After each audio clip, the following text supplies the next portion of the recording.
Graça e paz, meus irmãos. Mais um dia na presença do Senhor, mais um domingo maravilhoso para buscarmos a Deus, mais um domingo maravilhoso para pensarmos na sua palavra, para meditarmos, para estudarmos um pouco mais sobre a palavra de Deus. Nós temos falado nesses domingos e vamos continuar falando, vamos falar durante todo esse trimestre sobre as cartas de João, sobre as cartas que o apóstolo João escreveu, né? Então nós estamos falando aí sobre várias coisas, uma carta que é super atual para o nosso tempo. Procure ao longo dessas aulas.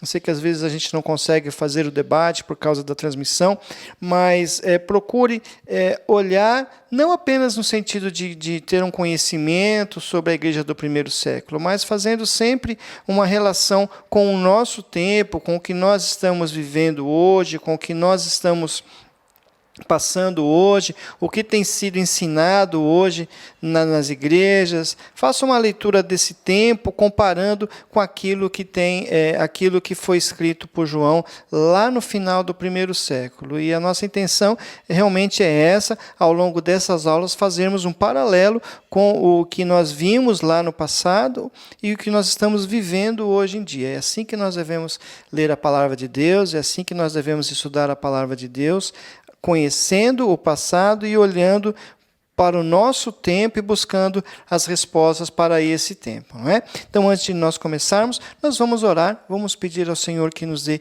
iluminação e sabedoria nessa aula. Senhor, nós te agradecemos pelos momentos em que nós vamos passar e pedimos ao Senhor que abra as nossas mentes e os nossos pensamentos para que nós possamos entender a Tua palavra e aplicá-la aos nossos corações. Nós te agradecemos por tudo, no nome de Jesus. Amém. Então, hoje nós vamos estudar o capítulo, nós ainda estamos no primeiro capítulo de João, de 1 João, a primeira carta de João. Hoje nós vamos trabalhar alguns versículos, dos versos 5 até os 2 versículos iniciais do capítulo 2. Então, nós vamos ler 1 João 1, de 5 até o versículo 2 do segundo capítulo desta carta. Então, hoje eu quero conversar com vocês sobre a certeza sobre Deus e sobre a comunhão com Ele, sobre a nossa comunhão com Ele. Então, vamos lá. Na aula passada, nós aprendemos sobre a diferença entre os verdadeiros e os falsos apóstolos. Nós aprendemos a diferença entre falsos apóstolos, a diferença entre mestres e falsos mestres, e nós percebemos que pequenos desvios podem trazer grandes erros doutrinários. Pequenos, um pontinho pode ir abrindo e trazendo grandes erros, grandes desvios completamente fora da palavra de Deus. Nós falamos também dos falsos ensinos que eram trazidos pelos falsos mestres da época e das provas que João dá sobre a natureza humana e a natureza divina de Cristo. E traçamos também um paralelo com os nossos dias. E hoje nós vamos estudar então sobre as certezas da fé cristã. Então, em meio a tantos desafios, João ele passa a falar sobre essas certezas da fé. As certezas que nós devemos ter da fé, e essas certezas são a base, são a âncora que nos orientam e servem para distinguir a doutrina falsa da verdadeira, e aqueles que a ensinam corretamente e aqueles que não a ensinam corretamente. Então, esse é o nosso desafio, o desafio de termos uma fé verdadeira, uma fé baseada na palavra de Deus. É a fé que irá nos guiar em meio a esse tempo perdido. Vamos à leitura do texto, então. 1 João, capítulo 1, a partir do verso 5, eu leio assim na palavra de Deus. Ora, a mensagem que da parte dele temos ouvido e vos anunciamos é esta: que Deus é luz e não há nele treva nenhuma. Se dissermos que mantemos comunhão com ele e andarmos nas trevas, mentimos e não praticamos a verdade. Se, porém, andarmos na luz, como ele está na luz, mantemos comunhão uns com os outros, e o sangue de Jesus, seu Filho, nos purifica de todo o pecado. Se dissermos que não temos pecado nenhum, a nós mesmos nos enganamos e a verdade não está em nós. Se confessarmos os nossos pecados, Ele é fiel e justo para nos perdoar os pecados e nos purificar de toda a injustiça. E se dissermos que não temos cometido pecado, fazemo-lo mentiroso, e a sua palavra não está em nós. Filhinhos meus, essas coisas vos escrevo para que não pequeis. Se todavia alguém pecar, temos um advogado junto ao Pai, Jesus Cristo, o justo, e ele é a propiciação pelos nossos pecados, e não somente pelos nossos pecados, mas ainda pelos do mundo inteiro. Então esse é o texto base de hoje, esses versículos que compõem aí do verso 5 até o capítulo 2, até o versículo 2. Então, a primeira, João então está falando aqui das certezas que nós temos sobre Deus e sobre a nossa comunhão com Ele. Então, a primeira certeza é que Deus é luz. A primeira certeza que João traz é que Deus é luz. Logo lá nos primeiros versículos, do 5 ao 7, nós vamos ver essa menção, né? João fala que Deus é luz e que não há nele treva alguma. Por que ele fala isso? Os falsos mestres ensinavam que as pessoas precisavam de uma iluminação especial para se chegar ao conhecimento que então iria libertar o espírito do corpo. O espírito do corpo. E no seu ensino, o espírito era completamente mau. Lembra da aula anterior, quando nós falamos que eles entendiam que o corpo era mau, que era pecador e que não tinha jeito? Então eles acreditavam nisso. Eles acreditavam e eles ensinavam que o corpo era uma espécie de prisão da alma. E para a alma, ele era uma espécie de prisão para a alma. E só através deste conhecimento místico, desse conhecimento que era místico e que era trazido por eles, e apenas por eles, é que haveria a libertação. E nessa mistura, então, da filosofia grega com o evangelho, o verdadeiro evangelho, que é libertador, ele ia se perdendo, ele ia sendo transformado em outra coisa diferente, algo opressor, algo que dava ênfase a determinadas pessoas que diziam deter o conhecimento. Então aqui a gente já pode começar a entender isso, não é? Que o evangelho se torna opressor quando fica na mão de determinadas pessoas que se dizem ser a solução, que dizem ter o pleno conhecimento, que está neles a resposta. Então, devemos ficar atentos em relação a esse tipo de pensamento. O evangelho, ele não se mistura. Ele não pode ser mesclado, ele não pode ser misturado, ou ele vai perder a sua essência, Então, nós precisamos ficar muito atentos, de olho, naqueles que se apresentam como trazendo novidades, trazendo o evangelho novo, trazendo novas fórmulas, novas situações, e se colocando acima de outros, afirmando que tem alguma revelação especial diferente. Tá? A revelação está na palavra de Deus, a palavra de Deus é a palavra final, é a revelação final de Deus. Então, tudo que nós precisamos, tudo que Deus quis revelar, está já na sua palavra, está contido na sua palavra.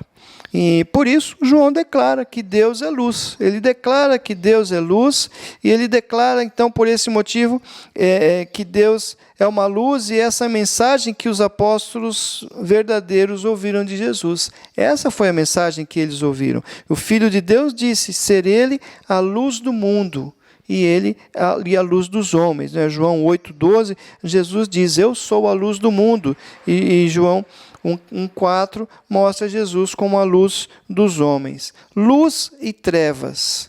Luz e trevas naquela época, naquele tempo, tinham um significado muito grande. Eles serviam como símbolos que representavam o bem e o mal.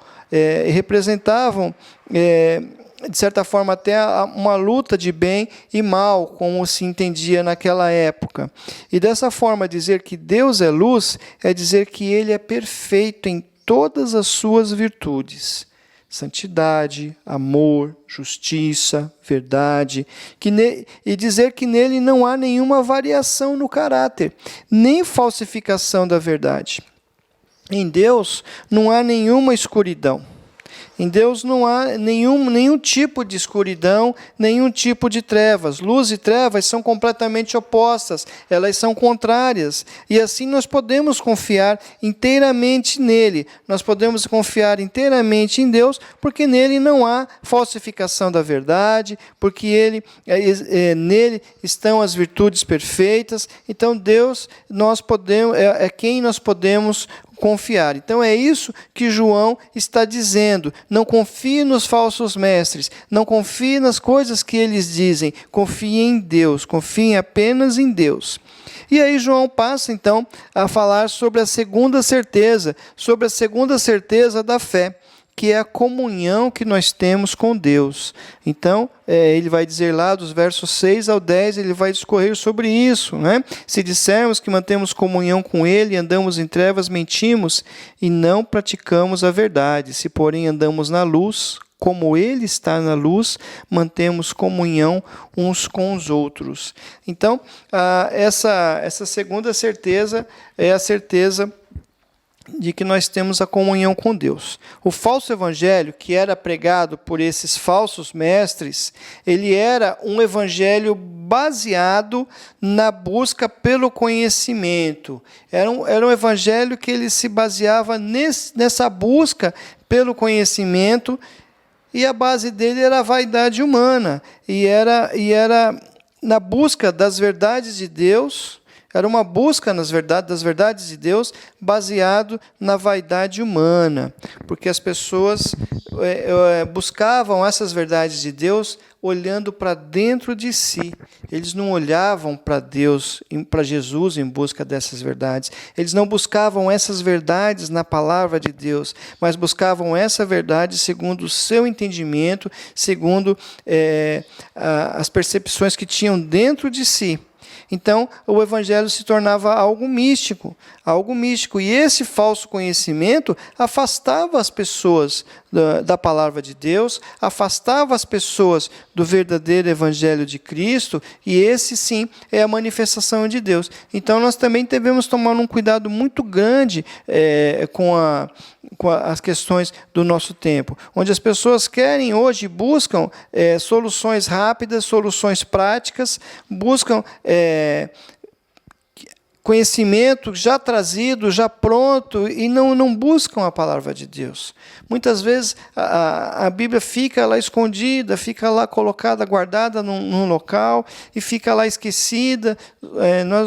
Pessoas que pegam ela somente nas horas do culto, quando fazem, e vão deixando de buscar esse conhecimento na palavra de Deus. E aí fica um terreno fácil, um terreno fértil para os falsos mestres do nosso tempo. Os falsos mestres da época, eles diziam o seguinte: eles diziam que eles alcançaram, eles se apresentavam assim, como tendo alcançado um conhecimento espiritual tão elevado que o pecado não tinha importância para eles. Então, eles acreditavam isso, que o conhecimento que eles alcançaram, pelo menos eles se apresentavam assim, e esse apresentar-se assim trazia também uma série de benefícios para eles, trazia uma série de benefícios para si próprios, e eles diziam, então, que eles alcançaram um conhecimento espiritual tão elevado de Deus que o pecado já não tinha mais importância para eles.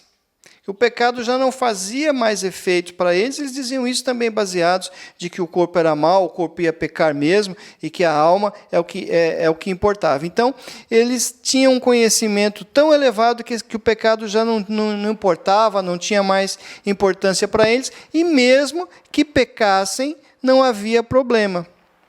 Por isso, não era relevante. O pecado já não era mais relevante, já não era mais importante, porque eles haviam alcançado um nível superior e o corpo era mau mesmo. Percebe aí o erro doutrinário, percebe aí a dificuldade. Os falsos mestres, então, ensinavam ali por cima alguma coisa da palavra de Deus, se aprofundavam, mergulhavam de cabeça dentro da filosofia grega e iam discorrendo, então, coisas favoráveis ao erro. Então, bastava, no entendimento deles, no ensino deles, bastava apenas buscar esse conhecimento do divino, buscar esse conhecimento maior e viver uma vida de pecado, uma vida dissoluta, uma vida de erro à vontade, porque o corpo não tinha importância, o corpo era apenas a prisão da alma. Olha o erro, para onde vai, uma coisa pequena para onde estava indo. Então, o apóstolo entra, ele vem com tudo e começa então a desmascarar esses falsos mestres a cada trecho da carta, e nós vamos ver isso ao longo dos dias, dos estudos. A cada trecho ele vai desmascarando cada situação. Então ele ensinou que aquele que diz ter comunhão com Deus e anda em trevas é um mentiroso. Então, trevas aqui são a evidência de uma vida sem Cristo, que é a luz. As trevas manifestam o pecado, que é a rebelião e a oposição a Deus e a sua vontade, enquanto que a luz aqui, ela representa o quê? Justamente o contrário, uma vida de acordo com a vontade de Deus, que é a luz, que é perfeito, que é santo, que é separado e que tem um caráter imutável. Então, João diz exatamente isso. Aquele que diz ter comunhão com Deus, mas que anda em trevas, que anda fazendo as obras da carne, que anda fazendo de acordo com o pecado, essa pessoa é um mentiroso e não está na luz porque vive em oposição a Deus e a sua vontade. O Evangelho ele não é apenas para ser conhecido. O Evangelho ele é para ser praticado. Nós devemos praticá-lo no dia a dia. E o cristão verdadeiro não pode crer em uma coisa e praticar outra. E é uma coisa que infelizmente, temos visto muito nos nossos dias. Pessoas que se levantam, pessoas que vão à busca de Deus, pessoas que batem no peito e dizem, eu sou de Jesus, eu creio em Jesus, eu sou cristão. Hoje é moda dizer isso, mas pessoas que têm outra prática diferente, exatamente contrária àquilo que dizem crer, àquilo que dizem viver. Então nós somos chamados para andar na luz, esse é o nosso chamado. Nós somos chamados para andar na luz, andar de acordo com a vontade de Deus, que é a luz. Como pode alguém dizer que está em comunhão com Deus e ter uma vida exatamente contrária ao caráter de Deus, contrária àquilo que Deus ensina em sua palavra, contrária em todas as coisas? Então nós devemos tomar muito cuidado, porque muitas vezes não andamos numa vida dissoluta, não andamos numa vida cheia de coisas que nós condenamos, mas em alguns momentos talvez tomamos algumas atitudes que realmente não convêm a quem anda na luz. Muitas vezes na hora de um nervoso, muitas vezes na hora de uma discussão, muitas vezes num julgamento que nós fazemos, são obras que não são obras da luz. Então nós devemos nos avaliar a cada instante, a cada momento, para que nós realmente possamos ver em qual é o caminho que nós estamos seguindo, qual é o estilo que nós estamos vivendo, luz ou trevas. E esse é o apelo que João faz aos crentes daquele dia e a nós hoje. Observe o caminho que você está para que você ande na luz, porque Deus é luz. E aquele que não anda nesse caminho, ele está em oposição a Deus. E isso se manifesta. Isso se manifesta na comunhão que nós temos uns com os outros. Andar na luz, andar nos caminhos de Deus é manifestado pela comunhão que nós temos uns com os outros. A comunhão que nós temos com Deus, a comunhão, esse contato que nós temos com Deus, ela é vista pela comunhão que nós temos com os nossos irmãos. Então é impossível ter comunhão com Deus e não ter comunhão com os irmãos. É impossível isso. E ele fala da comunhão, com Deus, por quê? Porque os falsos mestres, aqueles falsos ensinadores, falsos apóstolos, diziam justamente isso. Eu tenho comunhão com Deus, eu tenho fé por você, eu tenho as respostas para você, então você não precisa se preocupar com nada. Venha na minha fé, venha no meu pensamento, porque eu estou acima. Então, essas coisas que nós precisamos também estar atentos para o nosso tempo, não é? Então, João fala que nós podemos ter a comunhão com Deus. Nós não precisamos que outra pessoa tenha comunhão em nosso lugar. Nós não precisamos da fé de outra pessoa, mas cada qual deve ter a sua fé, e a sua fé apoiada na palavra de Deus, a sua fé apoiada no seu relacionamento pessoal com Deus. Uma coisa que os falsos mestres ensinavam diferente. Só eles tinham esse conhecimento com Deus, o que dava um destaque para eles também, não é? Então, nós precisamos ficar de olho nessa questão. Então, ele ensina aqui que o cristianismo ele deve passar pelo próximo. Aquilo que nós pregamos, aquilo que nós falamos, ele deve passar pelo próximo. Ou seja, a nossa relação com Deus, ela é evidenciada pela nossa relação com o outro, pelo nosso relacionamento com o outro. Não adianta eu bater no peito e dizer que eu tenho um relacionamento com Deus, não adianta eu bater no peito e dizer que eu sou filho de Deus, que eu vivo na luz. E como está o meu relacionamento com o próximo? Como está a maneira como eu lido com o próximo, como eu trato o próximo? E próximo aqui eu não estou dizendo apenas de pessoas que têm o mesmo pensamento que nós, mas as pessoas que pensam diferente de nós, pessoas que têm um outro ponto de vista, uma outra maneira de ver a vida. O nosso relacionamento com Deus é visto pela maneira como nós tratamos, como nós lidamos aqueles que estão próximos de nós. Então, esse é um ponto em que nós devemos pensar. Como anda a nossa relação com o outro? Mas andar na luz também não significa que nós não vamos pecar, ou que nós não vamos nos importar com o pecado, como ensinavam aqueles falsos mestres. Pelo contrário, aquele que anda na luz, ele tem a consciência do pecado. Porque a luz aponta tudo, a luz mostra tudo. Então, quem anda na luz tem a consciência do pecado. E se você tem consciência do pecado, e você tem consciência, percebe quando fez alguma coisa errada, isso é um sinal. Isso é um sinal de que você está na luz e que a luz está apontando os erros, não é? Então, isso também é um sinal que você tem a presença de Deus, que você tem comunhão com Deus. E a certeza de que Deus providenciou a solução pelo sangue de Cristo. Então, quando nós pecamos, nós podemos ter essa certeza, a consciência de que nós erramos e a consciência e a certeza de que Deus providenciou a solução através de Jesus, através do sangue de Cristo. E a certeza de que Deus o purifica, Deus nos purifica de todo o pecado em Jesus.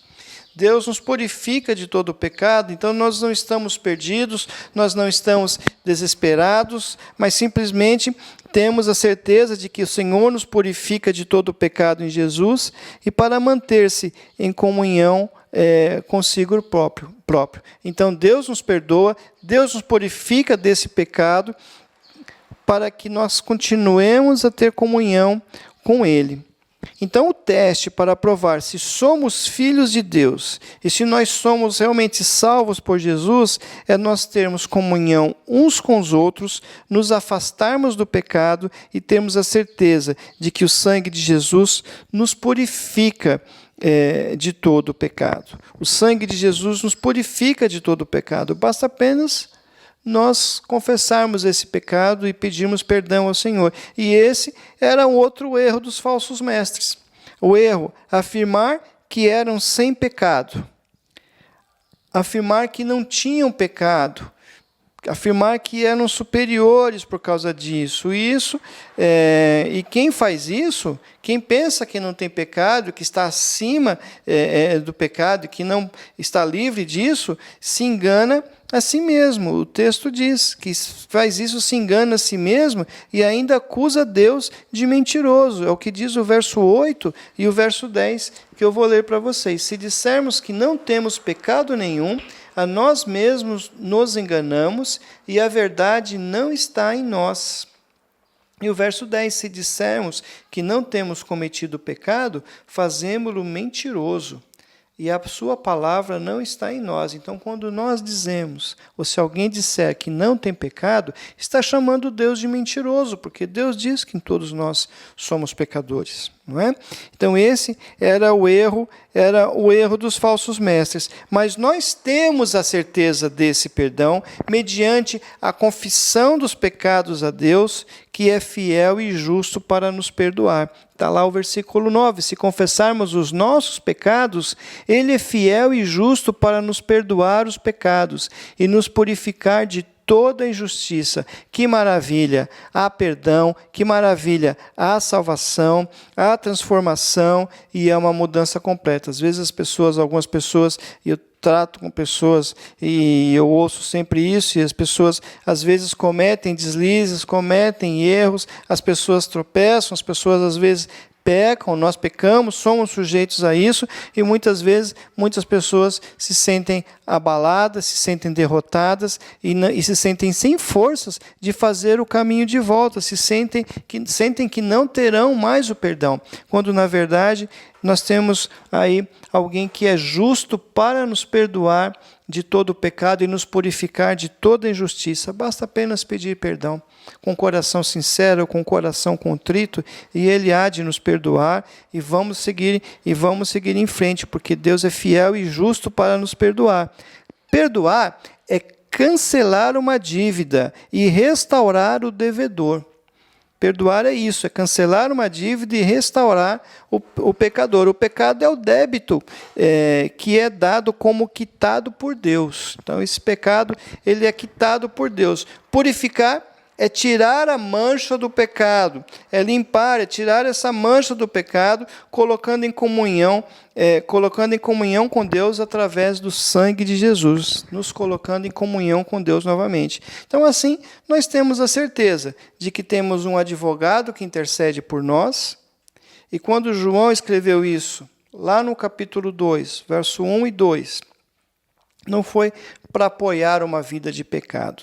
Não foi para apoiar, não foi para dizer, peque à vontade porque você tem alguém para te perdoar. Mas para nos ensinar que se alguém pecasse, não tentasse se justificar com a falsa sabedoria ou com a iluminação espiritual superior ou com os rituais que os falsos mestres ensinavam. Mas é simples confessar os pecados e ter a certeza do perdão que foi dado por Cristo, que nos defende, né, que não nos defende como inocentes, porque nós não somos inocentes diante de Deus, mas reconhece as nossas culpas e nos justifica e nos perdoa, com base na sua morte, com base no seu sacrifício na cruz em nosso lugar. Veja que coisa maravilhosa, né? Então nós podemos ter todo esse acesso, ter toda essa liberdade, porque o Senhor nos perdoa com base no sacrifício dele, não nos meus méritos. Nunca será pelos nossos méritos, nunca será pelas nossas muitas orações, nunca será pela nossa quantidade de leitura bíblica, nunca será pelas nossas ações, nunca será por nada que nós fizemos, mas sim baseado na sua morte em nosso lugar. Então, olha como é simples, e os falsos mestres colocavam um monte de obstáculos, só seria justificado quem encontrasse a verdadeira sabedoria, só seria justificado quem encontrasse essa iluminação espiritual superior, só seria justificado quem fizesse uma série de rituais, uma série de coisas que eram exigidas por esses falsos mestres, por esse evangelho falso que era apresentado. Então fique atento, nossos pecados são perdoados mediante apenas a confissão a Jesus e a fé no seu sacrifício em nosso lugar. Pense nisso, são quantas coisas que nós devemos, são tantas coisas que nós temos a aprender com João. Hoje nós falamos um pouquinho sobre a certeza sobre Deus e sobre a comunhão que nós temos com Ele. Com essa certeza de que Deus está conosco, de que Ele nos perdoa e que Ele está habitando dentro de nós, nós podemos vencer quaisquer obstáculos que apareçam nas nossas frentes. Pense nisso e que Deus abençoe a sua vida. Vamos orar então? Vamos orar, encerrando mais esse momento de aula. Vamos pedir ao Senhor que nos dê sabedoria verdadeira para entendermos e compreendermos todas as coisas. Senhor Deus, eu quero te agradecer por esses minutos, esses momentos preciosos, ó Pai, em que nós nos dedicamos a aprender, a estudar um pouco da sua palavra, Senhor. São tantas coisas que nós temos a aprender, tantas coisas que nós precisamos aprender, e que o Senhor nos mostra o caminho melhor e nos dê condições de te servir com toda a verdade. Livra-nos das armadilhas desse tempo, das armadilhas desse mundo e de todo o pecado que nos rodeia tão de perto. Abençoa os meus irmãos e a todos nós, no nome de Jesus. Amém. Que Deus abençoe a sua vida. Até a próxima.